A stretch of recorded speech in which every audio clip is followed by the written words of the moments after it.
കേന്ദ്ര ഭക്ഷ്യ പൊതുവിതരണ വകുപ്പ് മന്ത്രി പ്രിയപ്പെട്ട പ്രഹ്ലാദ് ജോഷി അവർകൾ, പാർട്ടിയുടെ നിയുക്ത സംസ്ഥാന അധ്യക്ഷൻ ശ്രീ രാജീവ് ചന്ദ്രശേഖർജി, കഴിഞ്ഞ 5 വർഷം ഈ പാർട്ടിയുടെ പോരാട്ടങ്ങൾക്ക് നെടുനായകത്വം വഹിച്ച് കേരളത്തിലെ രാഷ്ട്രീയ മണ്ഡലത്തിൽ, രാഷ്ട്രീയത്തിൻ്റെ നടുത്തളത്തിൽ പോരാട്ടവീര്യമുള്ള ഒരു പ്രസ്ഥാനമാക്കി BJPയെ വളർത്തിയ, മാറ്റിയ, രൂപപ്പെടുത്തിയ പ്രിയപ്പെട്ട സുരേന്ദ്രൻ, പാർട്ടിയുടെ സംസ്ഥാനത്തെ എല്ലാ പ്രവർത്തനങ്ങൾക്കും സംസ്ഥാന കമ്മിറ്റിയോടൊപ്പം എല്ലാ തരത്തിലും ഒരു മുതിർന്ന നേതാവിനെ പോലെ, മുതിർന്ന അംഗത്തെ പോലെ ഞങ്ങൾക്ക് വഴികാട്ടിയായ പ്രകാശ് ജാവ്ദേക്കർജി, സഹപ്രഭാരി അപരാജിത സാരംഗി, വേദിയിലും സദസ്സിലുമുള്ള പ്രിയമുള്ളവരെയും, ഒരു ദീർഘമായ പ്രസംഗത്തിന് ഞാൻ മുതിരുന്നില്ല. എനിക്കറിയാം നമ്മുടെ നിയുക്ത അധ്യക്ഷൻ ശ്രീ രാജീവ് ചന്ദ്രശേഖറിൻ്റെയും ശ്രീ പ്രഹ്ലാദ് ജോഷിയുടെയും എല്ലാം വാക്കുകൾ കേൾക്കാനാണ് നിങ്ങൾക്ക് കാത്തിരിക്കുന്നത് എന്ന്.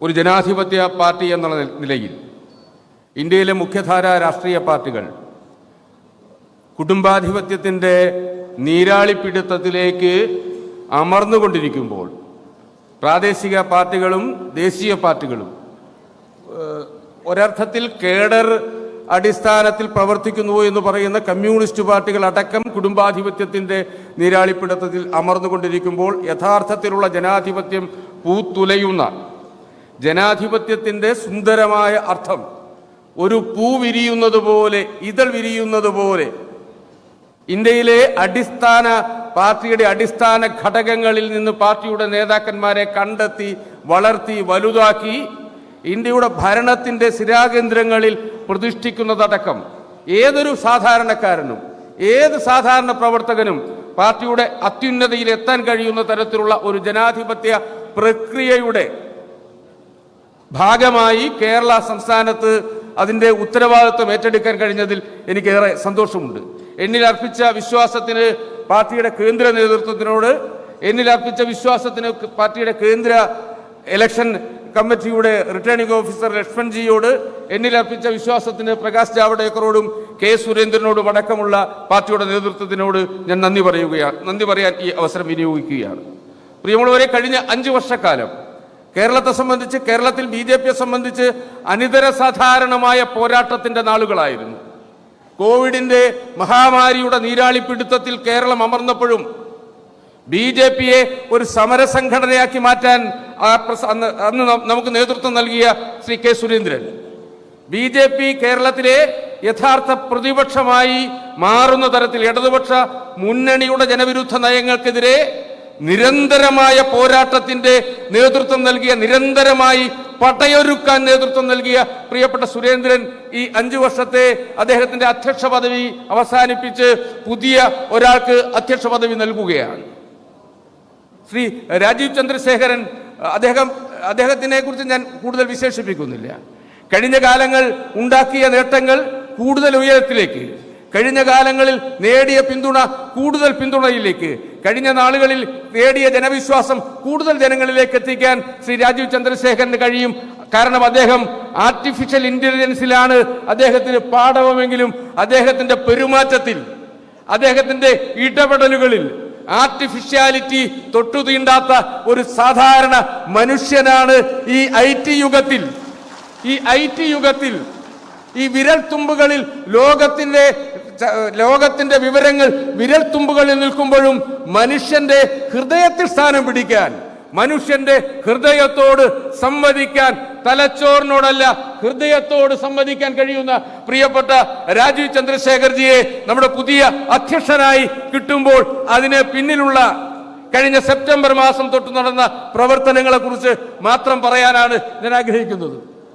കേരളത്തിൽ കഴിഞ്ഞ ലോക്സഭാ തെരഞ്ഞെടുപ്പിൽ BJPക്ക് 30 ലക്ഷം വോട്ട് കിട്ടി. അഖിലേന്ത്യാ നേതൃത്വവും കേരളത്തിലെ നേതൃത്വവും തീരുമാനിച്ചു BJPക്ക് കഴിഞ്ഞ ലോക്സഭാ തെരഞ്ഞെടുപ്പിൽ കിട്ടിയ വോട്ടിന്റെ 50% ആളുകളെ അംഗങ്ങളാക്കണം. പ്രിയമുള്ളവരെ, ഏറെ സന്തോഷത്തോടെ, ഏറെ അഭിമാനത്തോടെ പറയാൻ കഴിയും, ഈ സംഘടനാ വർഷത്തിൽ ഈ മെമ്പർഷിപ്പ് ക്യാമ്പയിനിങ്ങിൽ BJP 30 ലക്ഷത്തിന്റെ പകുതി ആളുകളെ അംഗങ്ങളായി ചേർക്കണം എന്നാണ് ആഗ്രഹിച്ചത് എങ്കിലും പകുതിയിലേറെ കടന്ന് ഏതാണ്ട് കിട്ടിയ വോട്ടിന്റെ 2/3 ആളുകളെ BJPയുടെ അംഗങ്ങളാക്കാൻ നമുക്ക് കഴിഞ്ഞു എന്ന് പറയുന്നത് കേരളത്തിലെ ഓരോ ബൂത്ത് തല പ്രവർത്തകൻ തൊട്ട് സംസ്ഥാന അധ്യക്ഷൻ വരെ ഒരൊറ്റ മനസ്സോടെ ഒരൊറ്റ ചിന്തയോടെ നടത്തിയ പ്രവർത്തനമാണ്. 20,000ത്തിന്റെ അടുത്തുള്ള സജീവാംഗങ്ങൾ, ആക്റ്റീവ് മെമ്പേഴ്സ് 20 ലക്ഷത്തിന്റെ അടുത്തുള്ള 20,000ത്തിന്റെ ഈ 20,000 ആക്റ്റീവ് മെമ്പർമാർ ഒരു രാഷ്ട്രീയ പ്രസ്ഥാനത്തെ സംബന്ധിച്ച് ഒരു എന്താ പറയണ്ടേ, എല്ലാ അർത്ഥത്തിലും കേരളം കീഴടക്കാൻ തയ്യാറാക്കി നിൽക്കുന്ന ഒരു സുസജ്ജമായ സേനയെ സംബന്ധിച്ച് അതിന്റെ മുന്നണി പടയാളികളായി കേരളത്തിൽ 20,000 സന്നദ്ധ ഭടന്മാരെ, ദേശാഭിമാനികളെ സൃഷ്ടിക്കാൻ ഈ സംഘടനാ വർഷത്തിൽ കഴിഞ്ഞു. 25,000-ലേറെ ബൂത്തുകൾ. BJPയുടെ ആളുകൾ കടന്നു ചെല്ലാത്ത ഒരു ബൂത്തില്ല, BJPക്ക് മെമ്പർഷിപ്പ് പ്രവർത്തനം നടത്താത്ത ഒരു ബൂത്ത് ഇന്ന് കേരളത്തിൽ അവശേഷിക്കുന്നില്ല. ബാലികേറാമലയായി ഒരിടവും ഒരു മനവും BJPക്ക് മുമ്പിലില്ല എന്ന് തെളിയിച്ച സംഘടനാ കാലഘട്ടം. എല്ലാ ബൂത്തുകളിലും BJPയുടെ മെമ്പർമാർ. ഔദ്യോഗികമായി തെരഞ്ഞെടുക്കപ്പെട്ട 15,000-ലേറെ ബൂത്ത് കമ്മിറ്റികൾ. ഇനിയും ബാക്കി ബൂത്ത് കമ്മിറ്റികൾ തെരഞ്ഞെടുക്കപ്പെടാനുണ്ട്. 280 സംഘടനാ മണ്ഡലങ്ങൾ. നവോത്ഥാനത്തിനായി, വനിതാ നവീകരണത്തിനായി വാദിക്കുന്ന പല രാഷ്ട്രീയ സംഘടനകളും നമ്മുടെ മുമ്പിലുണ്ട്. പക്ഷേ 280 സംഘടനാ മണ്ഡലങ്ങളിൽ 39 മണ്ഡലങ്ങൾ നയിക്കുന്നത് കേരളത്തിലെ ധീര വനിതകളാണ്. BJPയുടെ നേതൃത്വത്തിലേക്ക് വനിതകൾ കടന്നു വരുന്നു. 30 സംഘടനാ ജില്ലകൾ. എല്ലാ വിഭാഗത്തിൽപ്പെട്ടവർക്കും ജില്ലയുടെ നേതൃത്വത്തിലേക്ക്, പാർട്ടിയുടെ നേതൃത്വത്തിലേക്ക് കടന്നു വരാനുള്ള അവസരം. 4 വനിതകൾ പാർട്ടിയുടെ ജില്ലാ പ്രസിഡന്റായി. ചെറിയ കാര്യമല്ല. 3 ന്യൂനപക്ഷ വിഭാഗത്തിൽപ്പെട്ടവർ പാർട്ടിയുടെ ജില്ലാ അധ്യക്ഷന്മാരായി.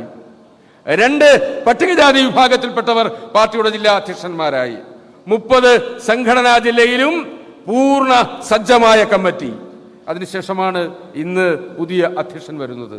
പുതിയ യുഗം പിറക്കാൻ പോവുകയാണ് കേരളത്തിലെ BJP പുതിയ യുഗത്തിലേക്ക്, പുതിയ ആകാശത്തിലേക്ക്, നീലാകാശത്തിനും അപ്പുറയുള്ള തീരങ്ങൾ തേടി അതിരുകൾ താണ്ടാൻ പാകത്തിന് കേരളത്തിന്റെ ഭരണം നയിക്കുന്ന, കേരളത്തിന്റെ മനസ്സും ചിന്തയും കീഴടക്കുന്ന പ്രസ്ഥാനമായി BJPയെയും നമ്മുടെ ആശയത്തെയും മാറ്റാൻ പ്രിയപ്പെട്ട രാജീവ് ചന്ദ്രശേഖർജിക്കും അദ്ദേഹത്തിനോടൊപ്പം പ്രവർത്തിക്കുന്നവർക്കും കഴിയട്ടെ എന്ന് മാത്രം ആശംസിച്ചുകൊണ്ട് ഈ തെരഞ്ഞെടുപ്പ് പ്രവർത്തനങ്ങളിൽ ഒരു ശ്രീശൻ മാഷാണ് പറഞ്ഞത്, ഒരു ഇതൾ വിരിയുന്നത് പോലെ എന്ന് പറഞ്ഞത്. ഒരു അപസ്വരമുണ്ടാകാതെ, ഒരു അസ്വരസമുണ്ടാകാതെ ഈ സംഘടനാ തെരഞ്ഞെടുപ്പ് ഈ സംസ്ഥാനത്ത് പൂർത്തിയാക്കാൻ എന്നോടൊപ്പം പ്രൊഫസർ VT രമയും പുഞ്ചക്കരി സുരേന്ദ്രനും പിന്നെ കേരളത്തിലെ മുഴുവൻ BJPയുടെ സംസ്ഥാന നേതാക്കന്മാരും ഒരേ മനസ്സോടെ ഉണ്ടായിരുന്നു. ഞാൻ ആദ്യം അവർക്ക് മുമ്പിൽ നമസ്കരിക്കുകയാണ്. കാരണം അവരില്ല എങ്കിൽ എൻ്റെ ഈ പ്രവർത്തനം ഇത്ര വിജയിക്കില്ലായിരുന്നു. പിന്നെ നിങ്ങളില്ലായിരുന്നുവെങ്കിൽ, ഈ ബൂത്തുകളിൽ മെമ്പർഷിപ്പ് പ്രവർത്തനം നടത്തിയ, ആ മെമ്പർഷിപ്പ് പ്രവർത്തനത്തിന് നേതൃത്വം നൽകിയ കേരളത്തിലെ ഓരോ BJP പ്രവർത്തകന്റെ മുമ്പിലും ശിരസ്സു നമിച്ചുകൊണ്ട് ഈ അധ്യക്ഷ പ്രസംഗം ഇവിടെ അവസാനിപ്പിക്കുന്നു.